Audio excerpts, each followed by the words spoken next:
What is up, everybody? Welcome to Office Hours. Happy Friday. Welcome. Let me know when you can hear me and see me okay, and we will get this show on the road. Welcome, everybody. All right, let's see here. It looks like I've got everything up and running. Let me know if you can hear me okay.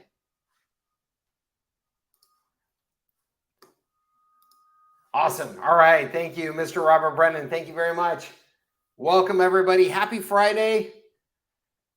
To those of you in the United States, happy pre-4th of July. happy going into 4th of July weekend. What's up, Reggie Lewis? Good to see you, sir. I hope you guys have a nice weekend planned. We got a 4-day weekend for most people, which is awesome. And if you live anywhere in Southern California, you're pretty psyched about this weather. We were complaining about the weather for like the last 6 months, and now we've got nothing but sunny days. Look at that. Oh, that is San Diego weather right there. And look at that. We're going to be up at 81 for 4th of July. Woo-hoo! I love it. Now we're talking. All right. What is up? Let's see here. Hello. Absolutely. Welcome. Zach, welcome. Awesome. Reggie. Yeah, it's been a while, man. Doug, good to see you. Awesome. Well, look, Office Hours is all about Q&A, which means that I don't have any set agenda for you other than to try and do my best to help.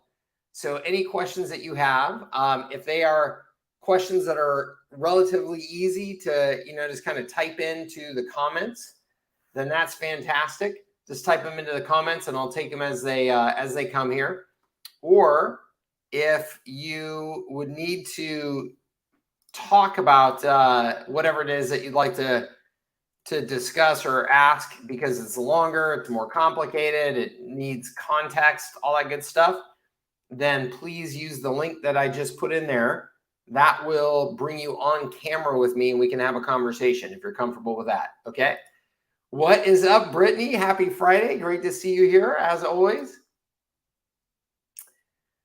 Dubai is sunny and 49. Is that 49 Celsius, right? And so that is, what is that temperature? What is that in Fahrenheit? This is showing my Western ignorance here that I don't have a decent grasp on. Let's see here, 49 degrees Celsius to Fahrenheit, 120. Whoo! Wow. That is hot. That is hot. Stay inside with some air conditioning today. Matt says, do the STS resources include an agency website to start with? Yes, Matt, they sure do. I have a handful of different agency website templates. If you use my R4 sales system snapshot, it will have a couple of different agency templates in there. I also have a SaaS snapshot that has an agency template in there as well. That is a little bit more productized in its imagery, if you will. So it's a little bit more like, here are features of software type of thing versus being a little bit more about services. But yes, I've got a few different templates for you there. And the R4 snapshot, you will get through just about any program of mine at this point, whether that's High Leverage Agency, MSP Academy, Agency Sales Funnel Bootcamp, or the R4, of course, if you were to get that. So you are you should be able to get access to that pretty much any way that you go about it.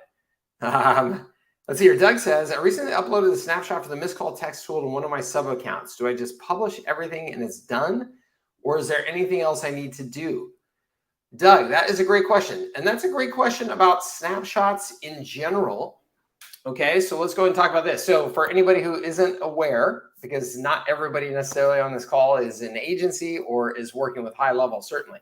So What Doug is referring to here is the HighLevel software platform, which I'm a very big fan of and a very big proponent of, and partner, is that if you are, well, it has a capability called snapshots, which allows you to take a picture of an account, a snapshot, literally, and then take that picture and deposit it into another account so that all the assets and settings and stuff like that, to an extent, settings, not everything, get dropped into this new account.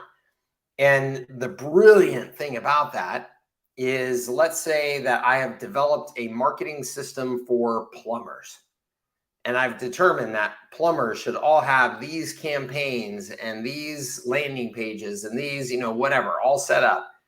I can now just create that system once and take it and drop it into a new account when somebody signs up for my services. And now the time, cost, complexity of setting up a new customer with these marketing systems and services gets dramatically reduced. So it's a huge, huge capability. Now, what that can lead to mentally, you see it a lot, particularly with people who are just getting started with HighLevel, unfortunately, because they've probably been sold by somebody a little bit aggressively of, if you just sign up for my system, you're going to be rich overnight type of thing. And so the plug can be, hey, here's this plug and play snapshot, just take it, and now you're going to be in business, right? Hopefully you do not get that from me, because that is not what I am trying to communicate to you at all. And with snapshots, it's not true. I mean, a snapshot is amazing, but even with a snapshot, there is, yes, some still customization and things that you're going to need to do to make sure that it's set up properly. So first of all, Doug, I would say that in almost every snapshot, there is the use of custom values. So custom values are like data fields that, let's say there was a landing page, and on that landing page, I want you to have your logo, right? So instead of actually having a logo image there as a placeholder, I would have a custom value field for logo.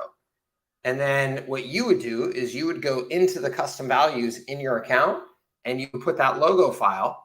And now anywhere that logo custom value lives in the snapshot, it's going to pull the logo into those locations.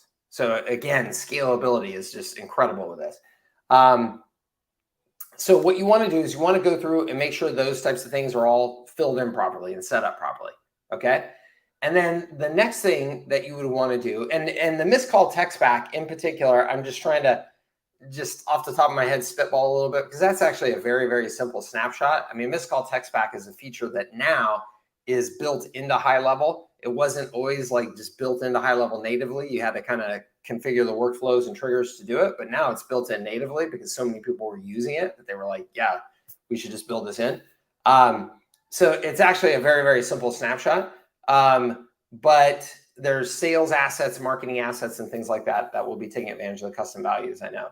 And then the last thing that I would just say about snapshots to anybody who's loading in a snapshot, using a snapshot, no matter what it's for, the most important thing that you need to do before you start using it is test it. Test it yourself, okay? Test all the key features and functionality as if a prospect were using it, as if a customer were using it, as if a prospect were trying to contact somebody, using the forms, using the chat widgets, whatever it is, using the missed call text back, using SMS. Test all those things as if you are a potential customer, as if you are a customer of yours using the platform, okay? So that you make sure that you know what you're getting into, you know what you've set up and maybe haven't set up successfully yet, still needs to be customized to reflect your particular style, language, things like that. So I always suggest to people that even if you bought a completely turnkey snapshot from somebody, that you would expect that is 85% done, and that there's always 15% that you need to do to make it yours and to make sure that it's finished and tested. Okay? I hope that helps you. I hope I'm going to say your name right. Is it Eslam? Is that right? Would you like to come on board here? Awesome. Let's do it. All right, cool. How are you, sir? Oh, hold on. I appreciate it. You, but that might be me. I think, yeah. Oh, now I can hear you. Thank you so much. I really appreciate it. I was waiting for that actually, Mike, and thank you so much for that. Absolutely. Welcome. Yeah. Thank you so much. Recently, I have now my account in Go HighLevel, and I do subscribe for 297 subscription. Okay, so how I can link that was affiliate you already have or something like that, so I can also attend the training, and I can get this kind of advantage to learn more from expertise, and at the same time I can I understand. So you're yeah. essentially asking how you can become like an affiliate of mine, get all the training and content. Thank you very much. That's kind of you. So I think I have the, do I have it in here? Let me see. So let me grab real quick. The answer is that you will need to upgrade to the 497 plan. And when you do that, use my information when you upgrade. And that will, so HighLevel, the way they do their affiliate program is right now, let's say you've signed up for 97 or 297 and you're associated with whatever affiliate you're associated with, or not, you just went directly to HighLevel. And then if you upgrade through another affiliate, then they can get their essentially split of the commission and cover the costs of the bonuses and stuff like that. So that's the way that you would do that. And it is, one, I would tell you only do that when you're ready. I mean, obviously, I appreciate, I would love your business, of course, but want to make sure that you're ready for that. And then, in the meantime, obviously come into office hours and being a part of the community and stuff like that, you can get lots of resources. So just make sure that you do it at a time that makes sense for you, financially and stuff like that. That's all I encourage people to make sure that they're, doing it at a time that's good for them. But let me see here. Let me see if I can pull up the information that's needed to do this pretty easily here. So let's see here. Here we go.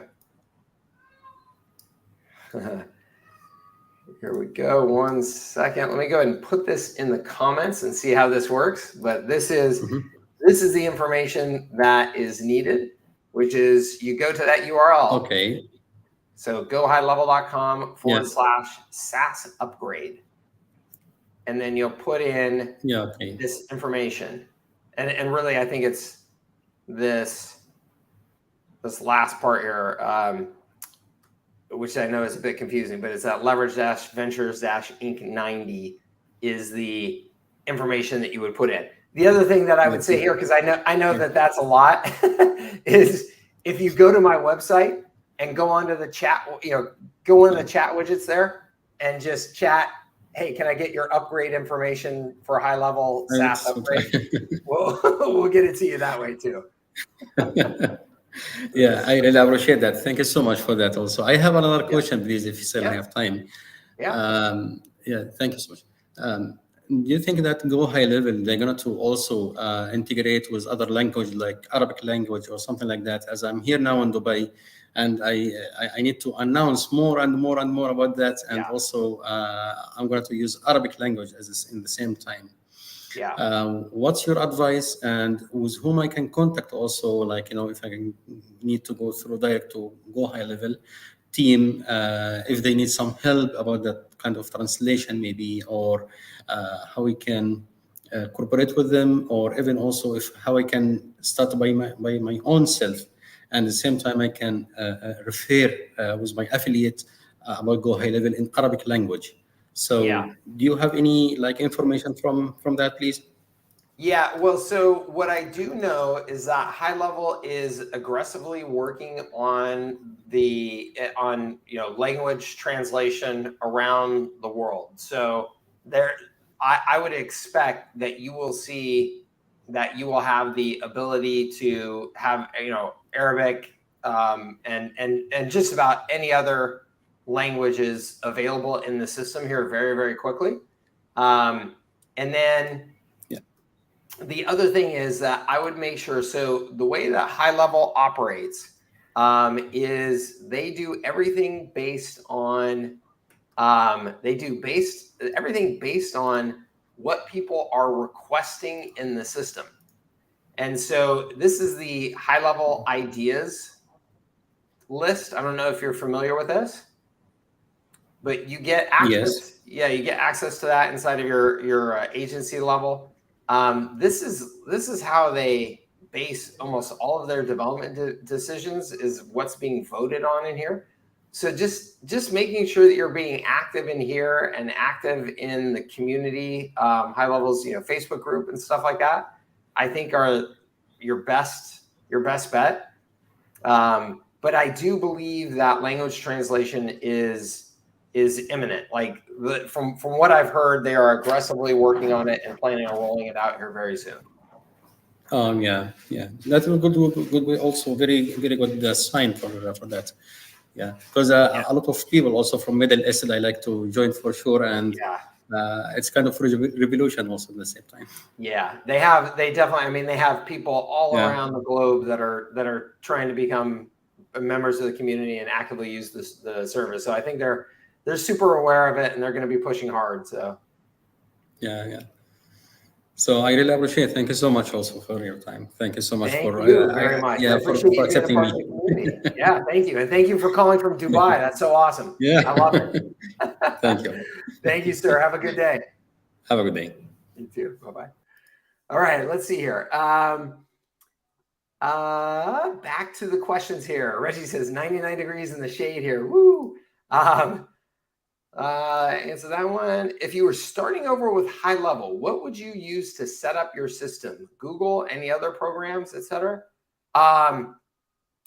So, and I'm happy to. I want to make sure I understand this question, so I'm going to answer it as if I think I understand what you're asking, which is like kind of what are the best practices to like get it set up and running so that it's like really ready to go. I think is what you're asking. So there's two things that I always recommend to people. I always recommend to people that they do the paid HighLevel onboarding option.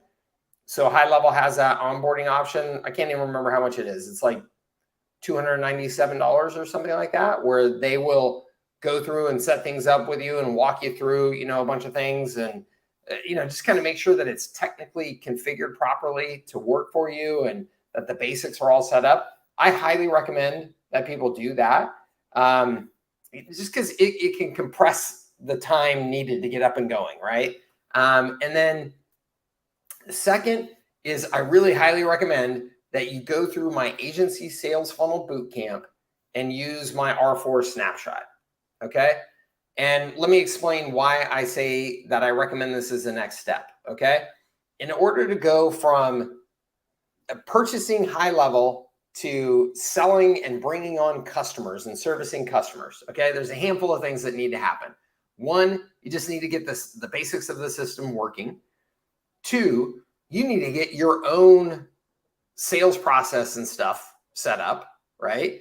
Not that you have to use HighLevel for that, but I have no earthly idea why you wouldn't want to use HighLevel for that once you've invested in the platform.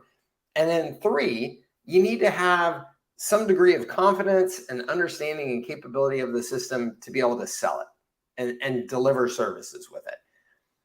That last one varies from person to person, because you are, some people are much more confident just going out and selling the concept, and then they'll hire an outsourcer to do the work. They'll find, some firm that they can have in the background to take care of things for them, whatever. And they'll have confidence in being able to make that relationship work and kind of manage through it and stuff like that. Not everybody has that confidence. Some of you feel like I have to know every detail of this system before I go out and sell it to anybody, or else I'm a fraud, right? That's like the far ends of the spectrum there. Most of us are somewhere in between there, but I think that it is incredibly valuable for everybody to spend some time in the system. Again, set up your own sales process and things like that. You will learn a lot from that experience. And now you can show people, hey, I'm using, just like I am, I'm using HighLevel for everything, right? So when I am out there telling people you should use HighLevel, it's with complete, conviction and congruity, because I'm using it all day myself for all of my businesses. So you should be ideally in that same position. And so if you go through my agency sales funnel bootcamp, what you will do is you will set up your sales process. You will use my snapshot. You'll have to set up workflows. You'll have to customize emails. You'll have to dig into custom values. You'll have to do all of these things that are the core features and functionality of the platform. When you are done with that, you will have a much, much deeper understanding then of how the system works, so that you'll then be able to translate that into using for your customers and delivering value for your customers. Okay, so I hope that helps. And use the link here. Let me put it back into the comments, just in case I'm off base in terms of what you are looking for. Please use that link, and you could jump on the call with me, and I can answer it more specifically for you. Okay.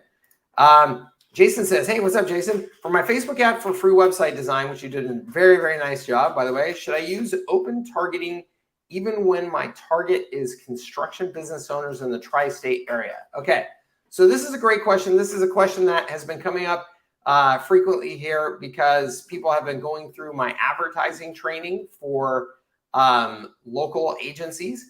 And what I recommend, and specifically we're referring to Facebook here, what I recommend on local campaigns for Facebook advertising is that at a bare minimum, you test running your campaigns wide open versus running with specific targeting to a particular group. So what I mean by that, in Facebook, what Jason could do, so he's targeting, Jason is targeting construction business owners. So what he could do is he could go into Facebook, and in his campaign, in a number of different ways, he could target construction businesses of some sort, right? They're members of construction associations. They are CEOs, founders, whatever. They have job titles that are related to the industry that he's targeting. There's a number of different ways that he could go in there and he could target them specifically. When you use that targeting data, there's a handful of things. One, the CPMs, the cost per 1,000 of people that you're targeting, Facebook charges you more. So let's just say that I was just running a Facebook ad campaign to the general public in San Diego.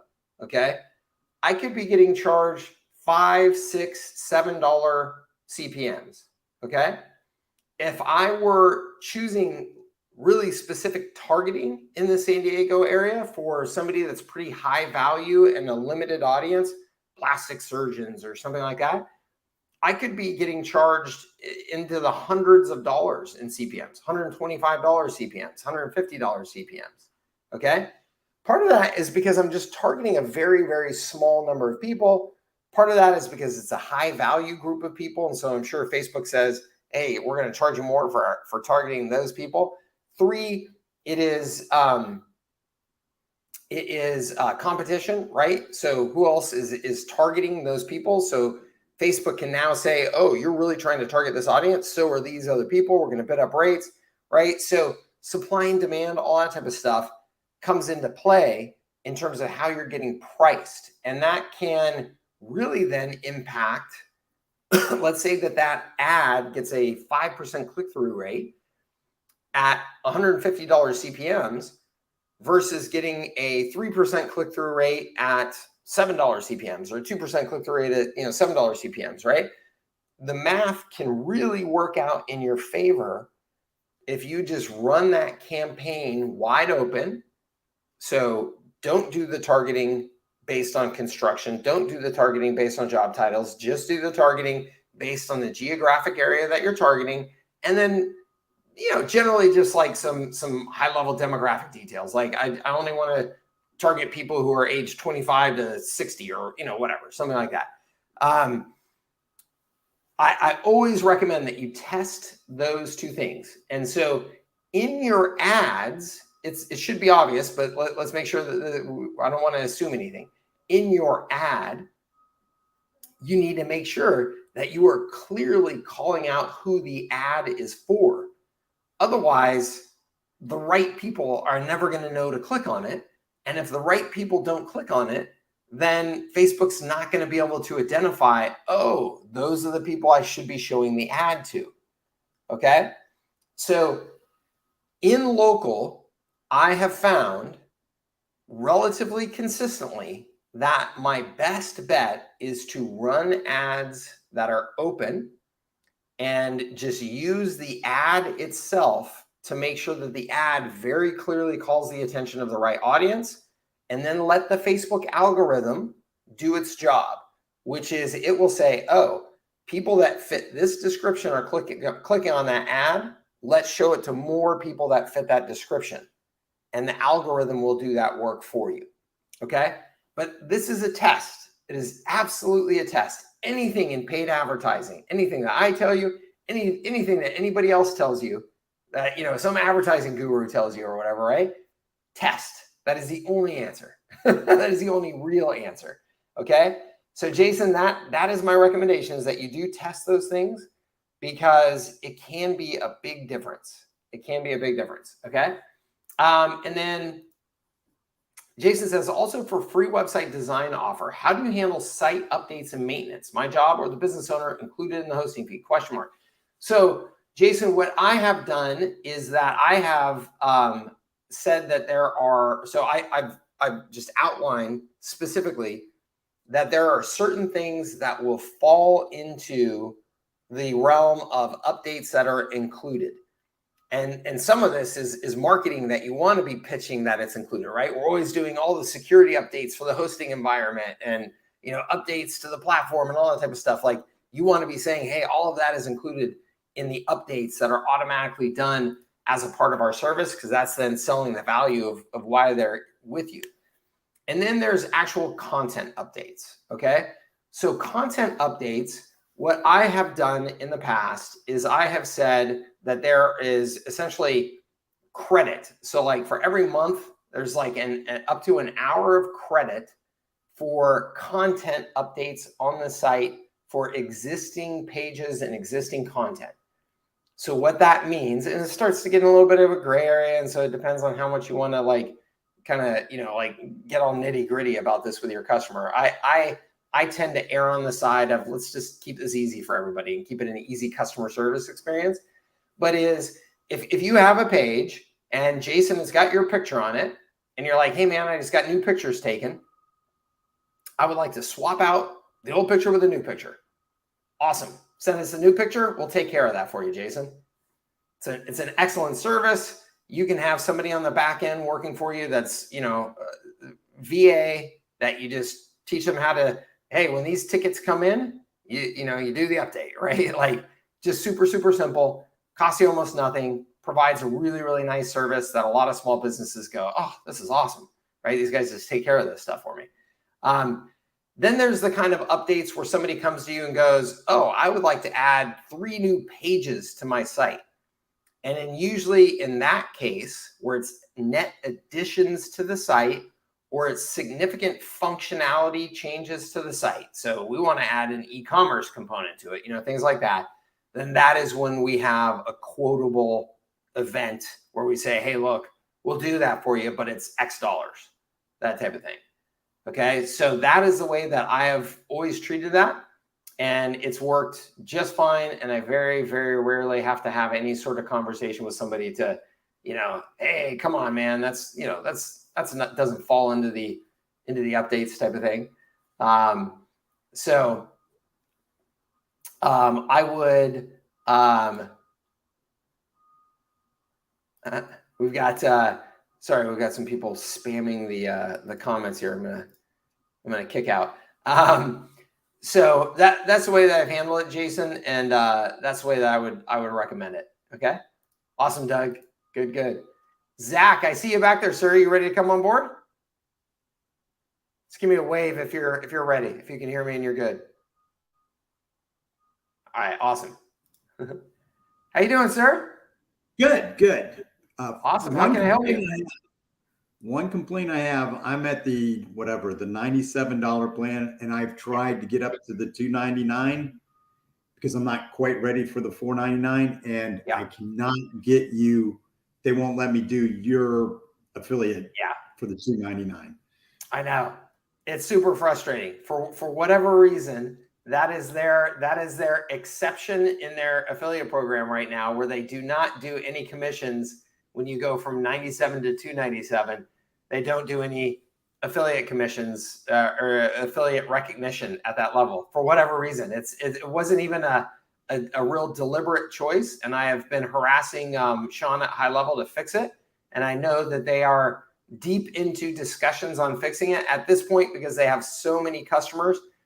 It is actually potentially a pretty significant financial impact for their business if they start to do that. So they are currently doing the models right now to go, hey, can we afford to do that and have it make sense? So that's where they're at.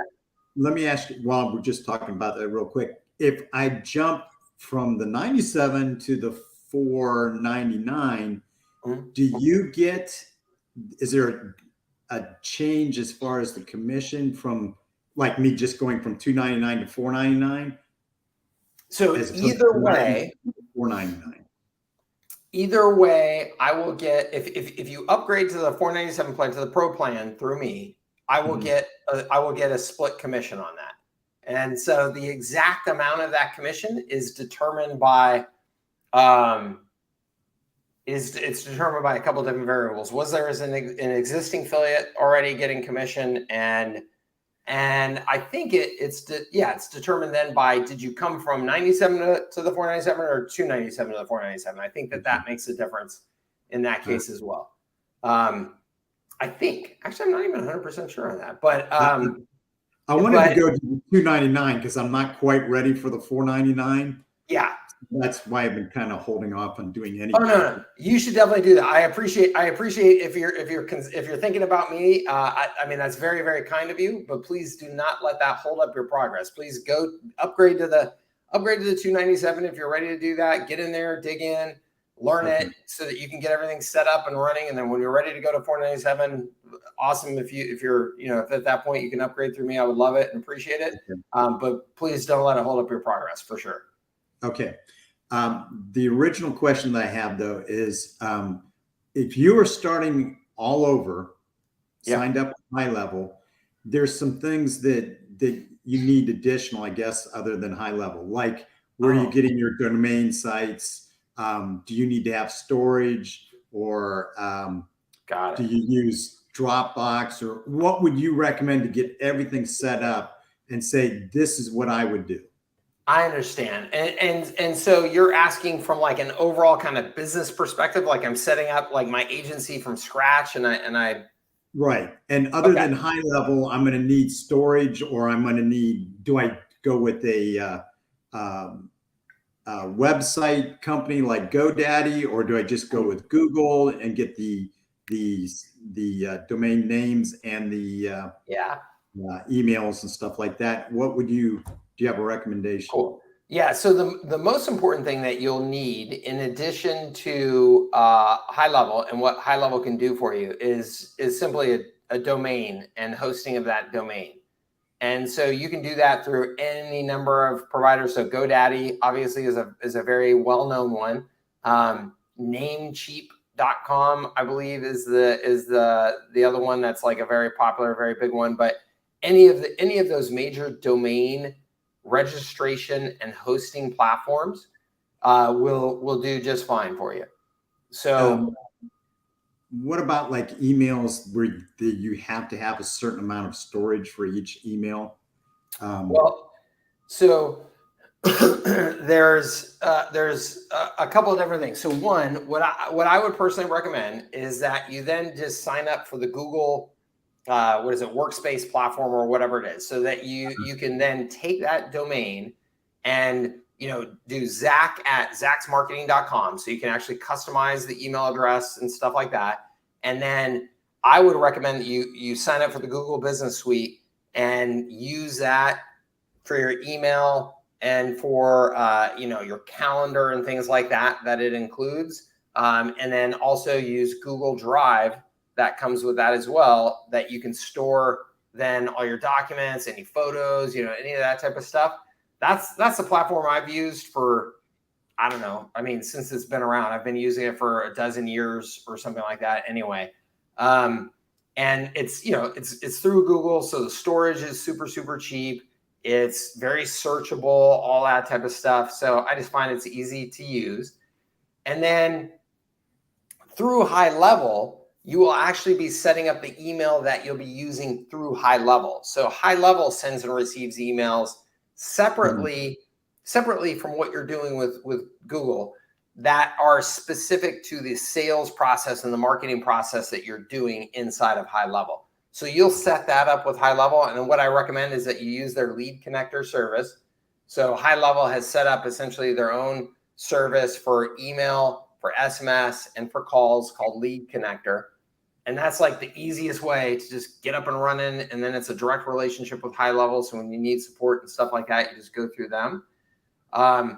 Really, if you have those things set up, you're off to the races. I mean, there's other things like for a business, like I recommend that you have, like QuickBooks or something like that, to track your accounting and track your sales and stuff like that. But that's pretty much it. It's a simple business, particularly now that HighLevel provides so much. You just don't need, you do your website hosting right through HighLevel, so there's just not a whole lot of additional things that you have to invest in to get going. Okay. Thank you. Yeah, you bet. Thank you. Thanks for being here. Thanks for the questions. Thanks. All right. Let's see here. I saw someone complaining about SMS message costs on HighLevel in the Facebook group. They claimed about 6 cents a message. Is that accurate? No, that is not accurate. Wait, hold on. Let me check and see what is accurate. Let me go over to HighLevel real quick, and I will just take a look at my SaaS configurator so I can see what is accurate. And here, I will just share my screen, and I will show you. Can I share my screen? I should be able to share my screen. Hold on one second. Let me share my screen and I will show you what is accurate.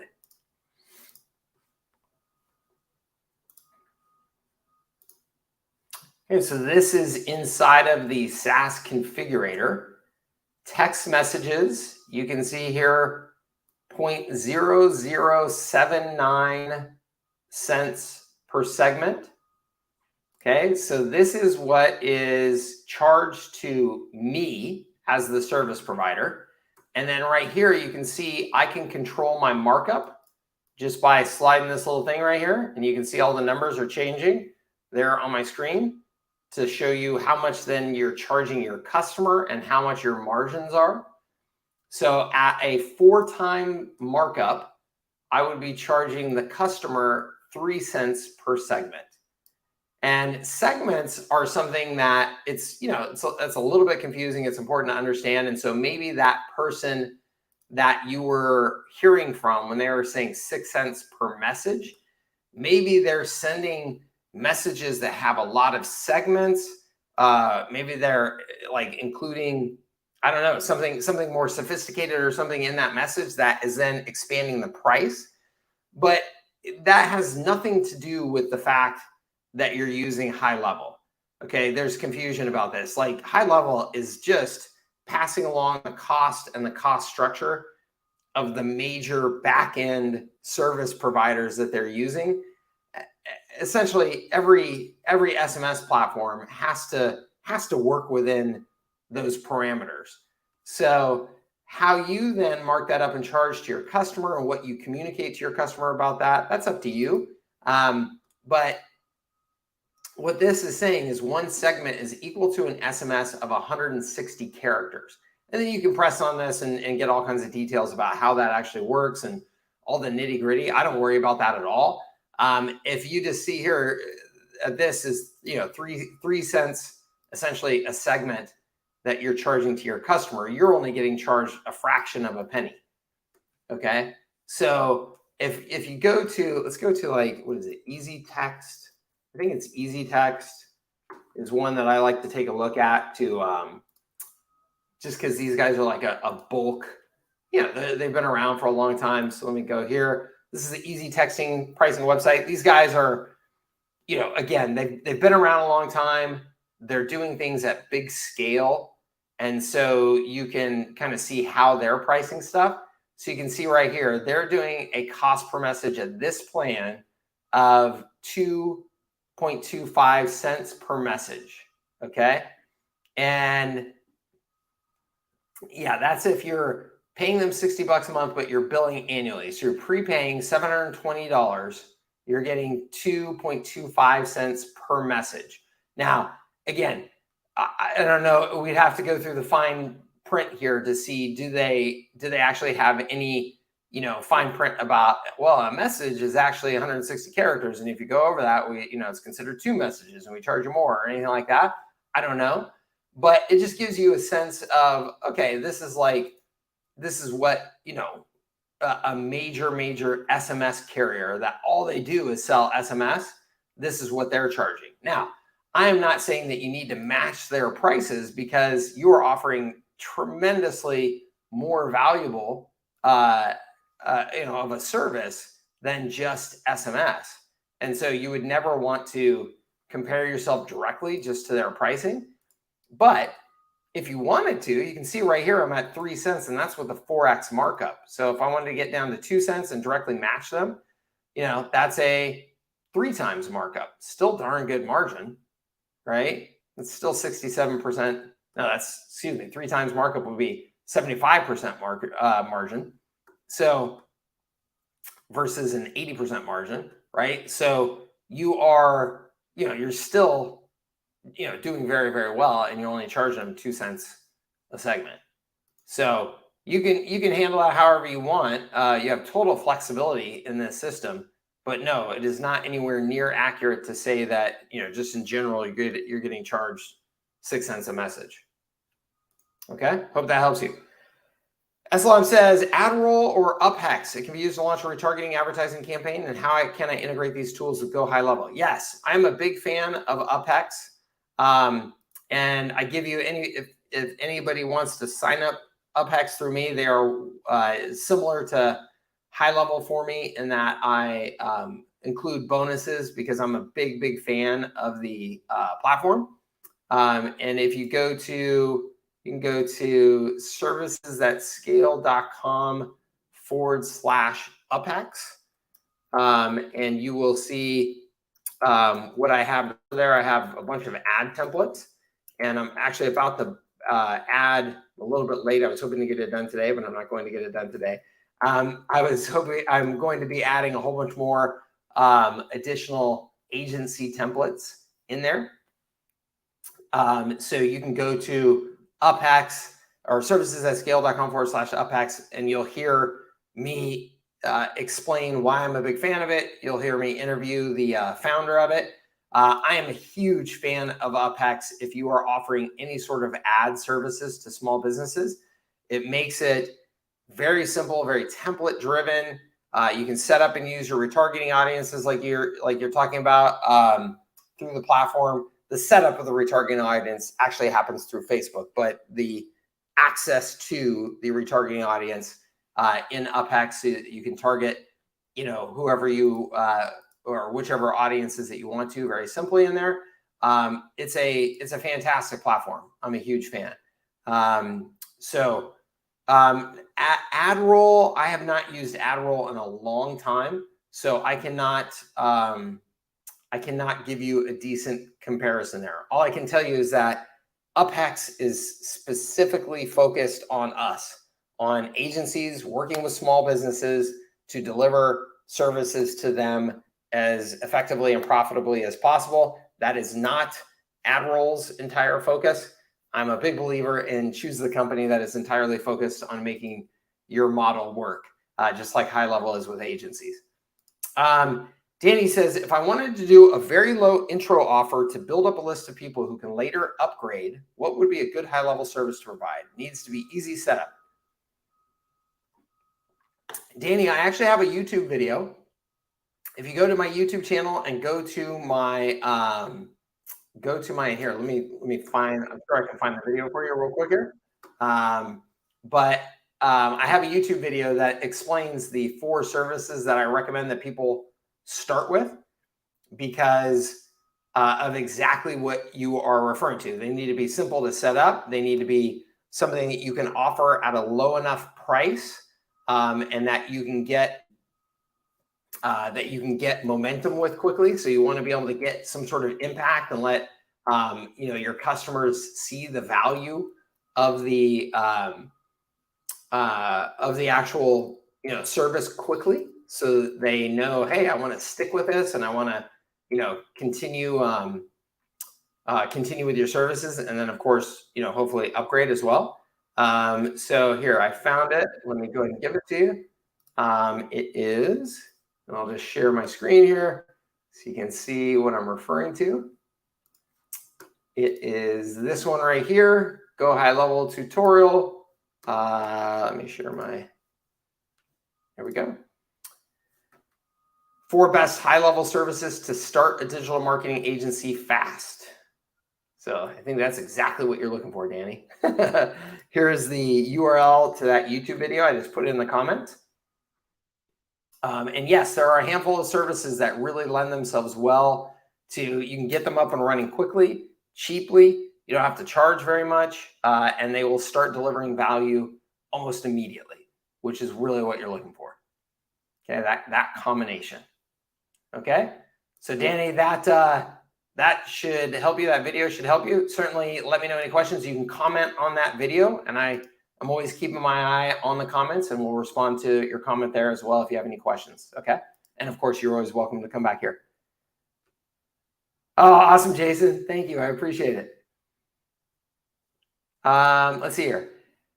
Jennifer, what's up? Good to see you. Yeah. Yep. Cake to steak. I like it. What's up in San Diego? That's right. San Diego is alive and well, man. I love it out here. I love living out here. I really do. I've become like the mayor of San Diego, or maybe it's like the ambassador at the Chamber of Commerce. My friends always tease me because I mean, obviously I'm a salesperson, right? When I'm excited about something, I sell it. I'm a mouth.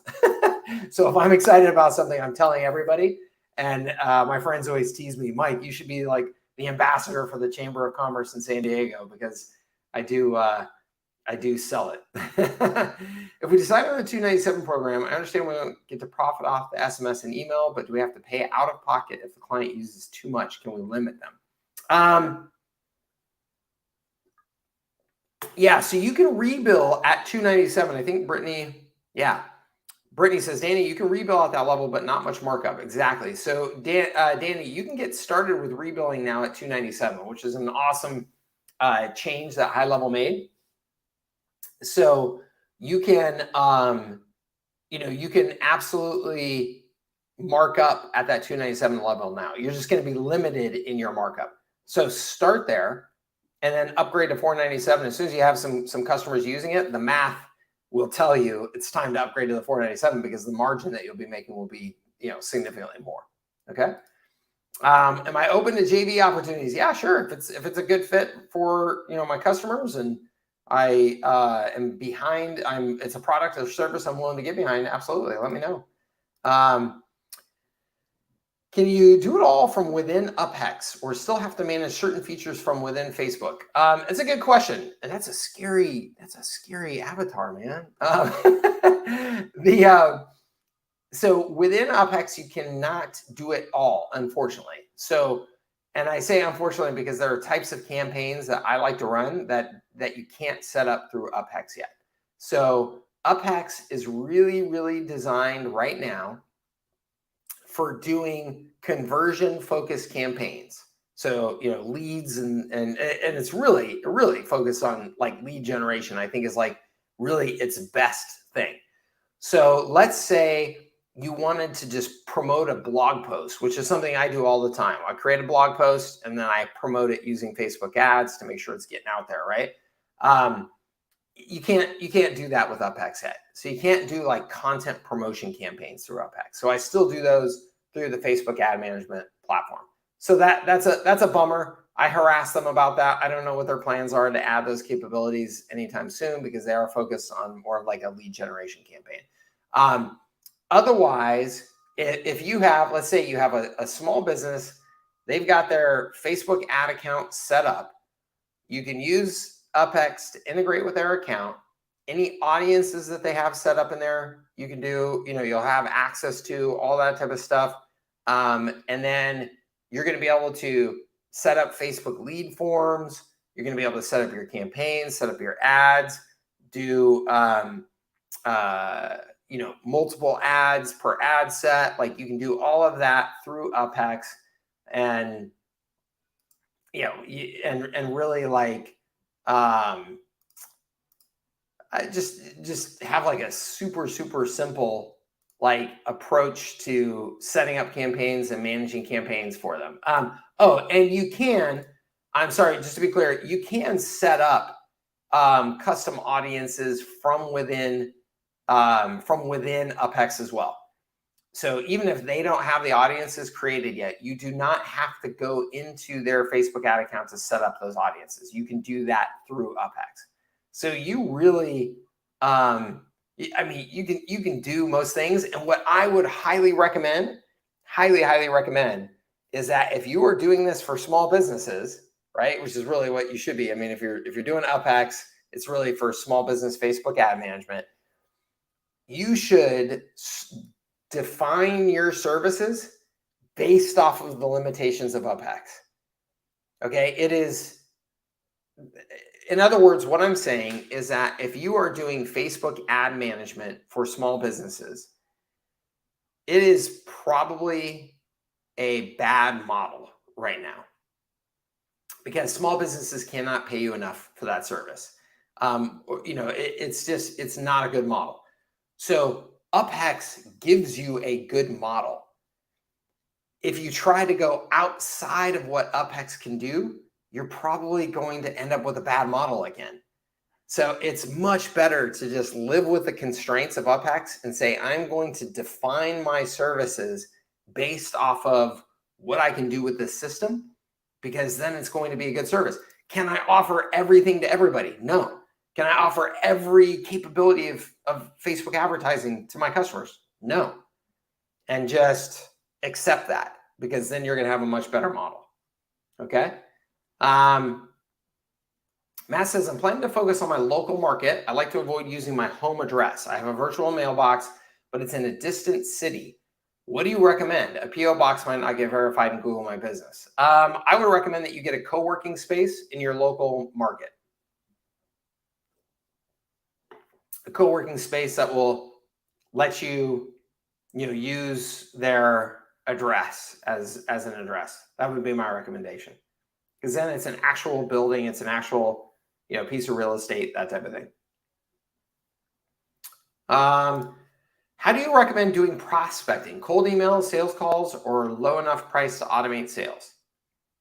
What I recommend is that you do value-added content marketing at all times, all the time.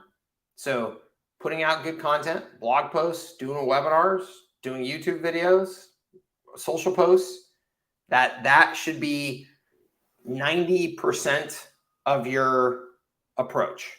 Okay.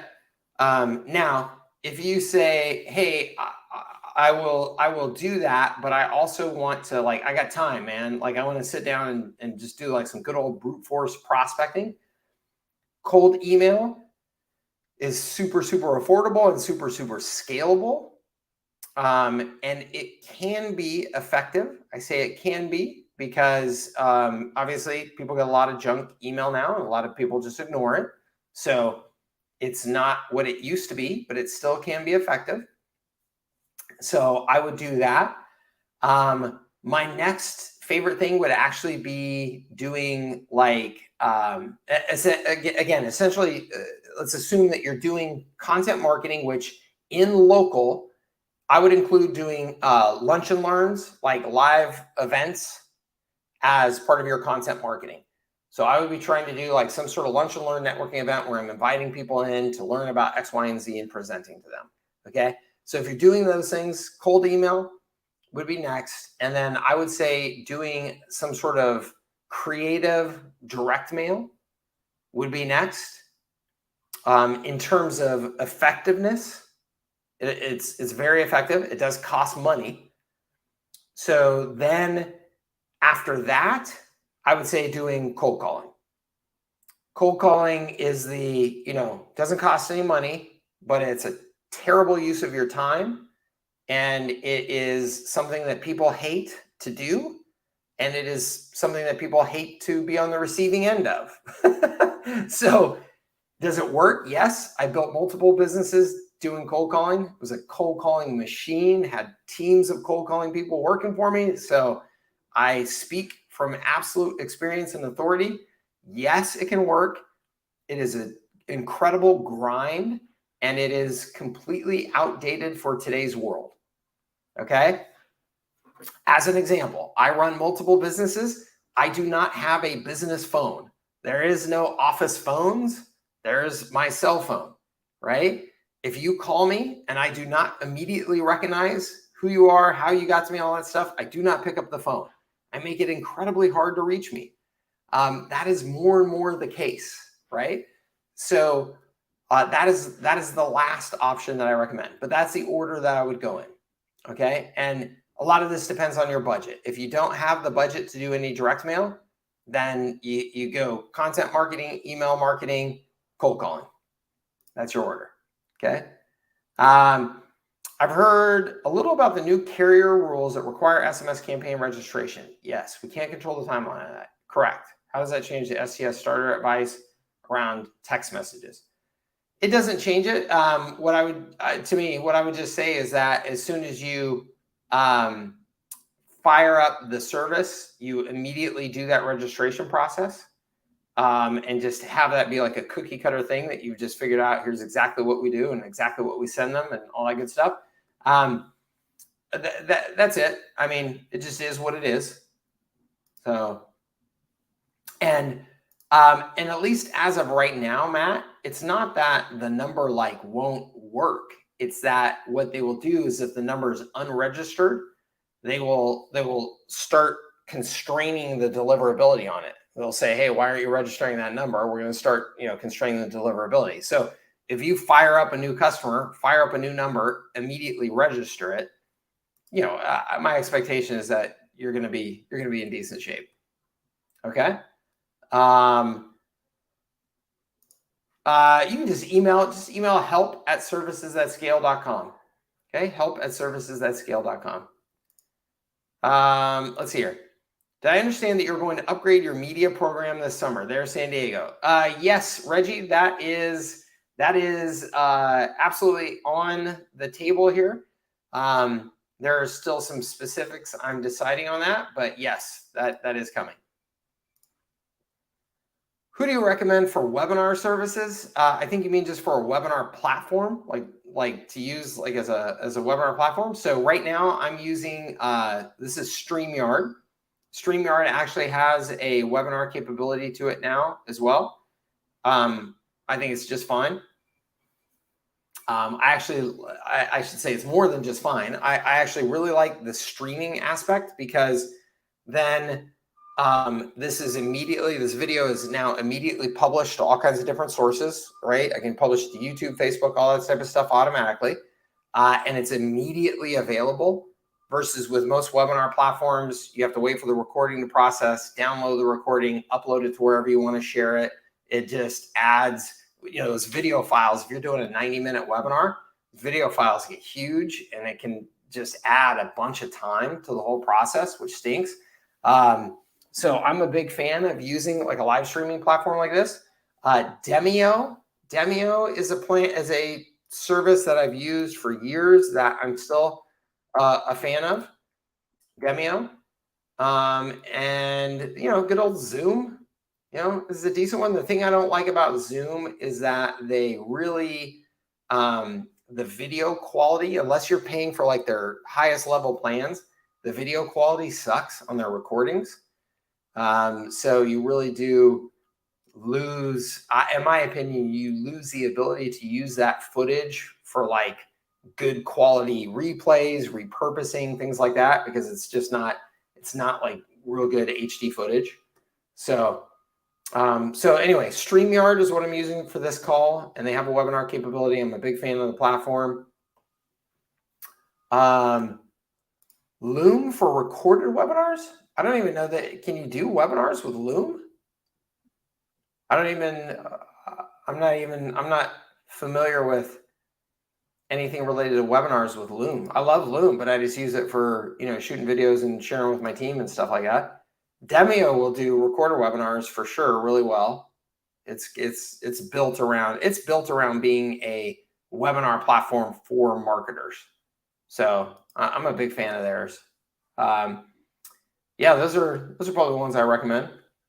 Let's see here. Do I know of any direct mailing providers you've used in the past? Yes, absolutely. Zach, why don't you post in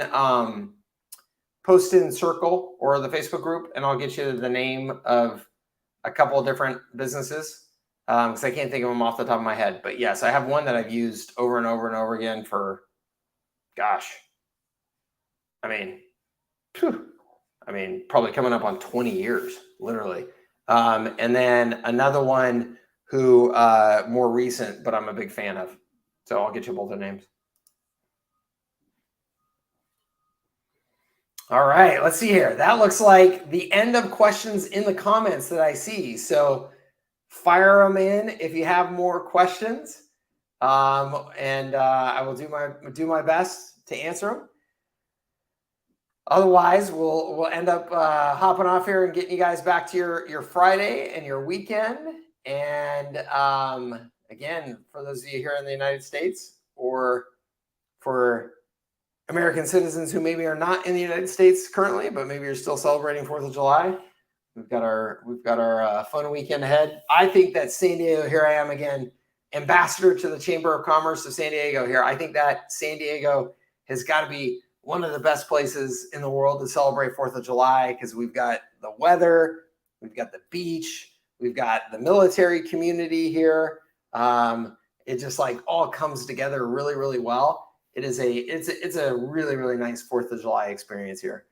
So I'm psyched about it. My plan is to get a good workout in, and then get some good breakfast down by the beach, go to the beach.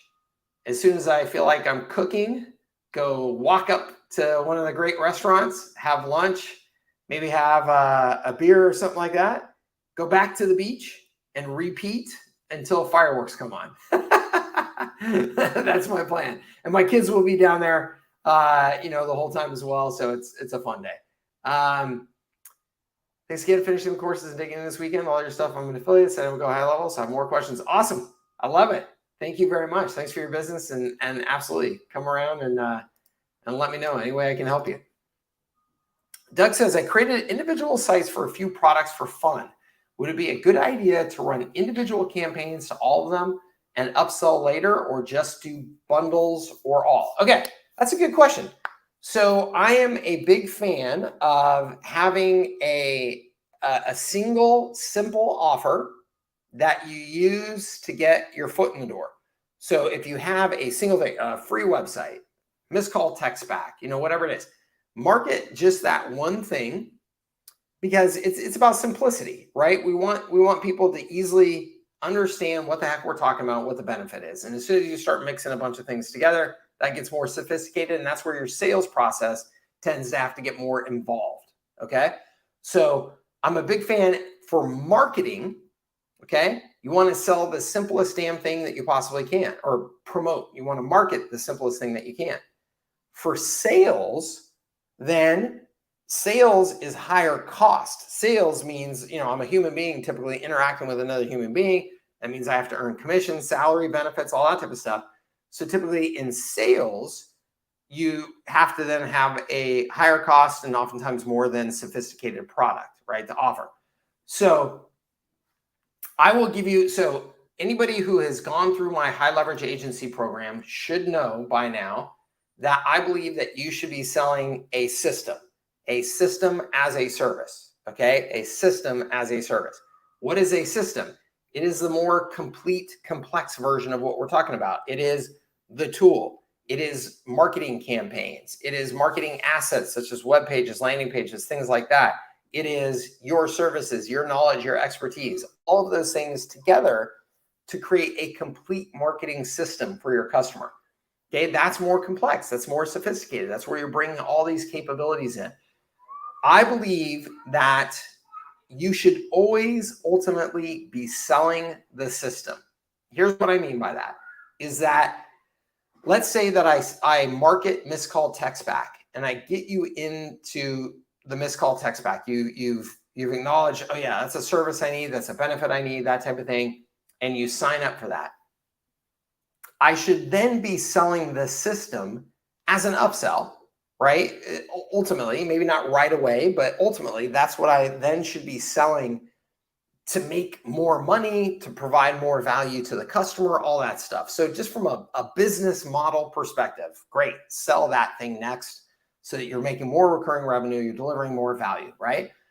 But I also believe, and this is critically important, and most people still don't get this, is that you should be selling the system as the key concept, as the key insight, if you will, that makes your customer realize the value of what you have to offer. Okay? So show of hands, maybe put in a number 1 if you have seen my high-level video about, seen my YouTube video about why you should not sell SaaS. I've got that big warning, right? It says SaaS and it's got that crossed out. It's like, warning, don't sell high-level SaaS. Give me a hands up, put a number 1 in the comments if you've seen that video and you recall that video. And maybe it even had an impact on why you choose to, tune into me, listen to me, and buy from me. Yeah, so lots of ones coming in right now, okay? The reason why I know that that is true is a couple of things. One, it is my number 1 YouTube video every single month, even though it's now like, I don't know, it's like 2 years old. It's my number 1 YouTube video every single month. Why is it my number 1 YouTube video every single month? There's a couple of reasons. One, because I'm going counter to what everybody else is hearing and saying, right? Everybody's saying, sell SaaS, sell SaaS, sell SaaS. So I'm going counter. That's a very intentional thing, obviously. I mean, it should be obvious, right? That I've chosen to go that way to create a conflict in your brain so that you will go, wait a minute, everybody's saying SaaS. Why is this guy saying don't sell SaaS? And he's got a big warning about it, right? But then the other thing is, I am using that then as my opportunity to pitch to you the concept of systems and what a system is and why that is superior to software as a service, okay? So what I am doing is I am delivering an insight that in your brain, you are either challenged by that insight and to some degree or another, your thinking is expanded and changed to see it my way, or you're going, that Mike guy is full of BS, right? And you're going the other way. That is effective marketing. Effective marketing causes a reaction, right? The best marketing and the best sales when it comes to B2B selling, okay, is a reaction based around an insight.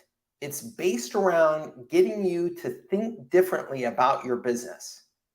It's that I have now put myself in position where I am leading you to think in a new way that you've determined is beneficial to you. Then what does that do? It puts me in that leadership position. It says, well, now that I think that way, now that I see that insight, who did I learn that insight from? And does he have more, right? That's like the most effective marketing that you can do in B2B. So when you are selling to your customers, you want to be selling that same insight. That's what the high leverage agency is all about. If you follow my full approach, when you are sitting down with your prospect and they go, yeah, man, this missed call text back thing is really important for us because we spend a bunch of money on ads and we're not getting the results that we need. And I think this is one of the major reasons why. And then you have the rapport to have a conversation with them and you say something along the lines of, you could say something along the lines of, then this is what most people do. Here's all these features and all these features of high level, and we can do this and we can make your marketing better and all this type of stuff, right? And that's a big mistake.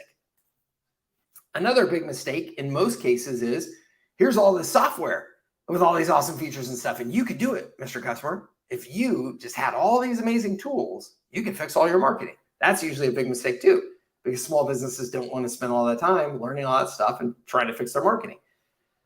But if you say to them, hey, you know what? The reason why that is, if you don't mind, I can help you out here, I think a bunch. And they go, sure, is that right now, what you don't have is an effective foundation. What we refer to as marketing systems. You don't have an effective marketing system in place to act as a foundation to really harness the attention that you're getting from whatever marketing activity you're doing and turn that into results and growth for your business. Well, what do you mean?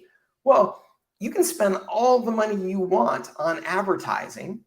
And if you're directing all of that attention to a website that doesn't have a phone number on it, doesn't have a lead capture on it, doesn't have any follow-up processes in place, or has that phone number, but there's nobody staffed on the other end of it to pick up the phone and make sure that they're actually getting back to people or getting back to them in a timely manner, all of the systems that are needed to support that new attention are failing you.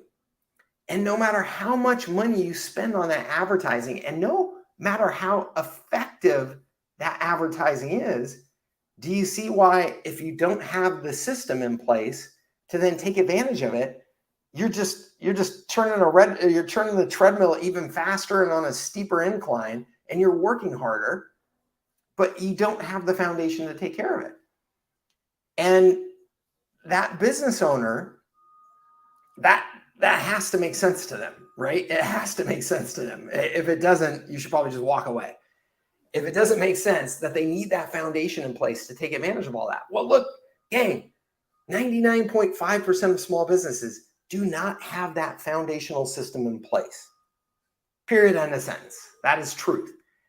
So if you deliver the insight by selling the need for complete systems first to your prospect, don't get into all the weeds of all the features and all that type of stuff. Just sell them. What we do is we make sure that you have the complete best practice system in place so that when you go and do all of your hard work to get attention and grow your business, you actually have the ability to capitalize on it. That's what you should be selling. You should be selling the concept of the system first, and then second, that you are the deliverer of the system. Just like what I'm doing in that YouTube video is I am selling systems as a service first, and people are going, I get it, Mike. Yeah, I get it. Why software as a service, that's a commoditized thing everybody has access to. And small businesses already have access to all these tools. They're already out there. HighLevel hasn't created anything new. They haven't invented anything new. So there's a reason why small businesses are not taking advantage of all this stuff, because they don't know how. They don't know what they're supposed to do with all these tools. So if I'm just selling them more tools, why is that really going to be any better? And the answer is it's not. But if you sell them the concept of a system and then you deliver a system, you have now created that insight and you are in position to then put the system in place for them. That's what you should be selling. Whatever you have to do to get the initial conversation so that you can then transition the conversation to discuss the system, great. Whatever you can do. And usually that's going to be the simplest front-end offer that you can put out there that they can grasp and understand and see the benefit of, and then get into that bigger conversation with you. Okay? That was a long answer, Doug, to your question, but I think a very, very important one. Because when you get that concept right, all this becomes dramatically easier, right? It all becomes dramatically easier. Awesome. Thank you very much, Zach. You as well. Happy 4th. Thank you. Happy 4th. Absolutely. Have a great weekend. Awesome. And then, yes, it sorts, filters who aligns with your way of thinking. Absolutely. And that's what good marketing does, right? Good marketing separates. It separates. It is not for everyone because there's no way that you can deliver for everyone, right? So you got to find your people. All right. That was a long rant. I hope that that was helpful for you. I hope it is valuable for you. Awesome. Thank you. Awesome. Thank you very much. Have a great weekend. All right, everybody. I think we will wrap it up on that note. Have a fantastic weekend. Again, happy 4th of July for those who are celebrating. Be safe. Have fun. Thank you for your time and attention in business and being a part of the community as always. And we will see you on our next office hours call, I hope. And until then, you can reach me in the community as well. Okay? Awesome. Thank you, Zach. I appreciate it. That's awesome. Thank you, sir. All right, everybody. Take care. Have a great one. We'll talk real soon.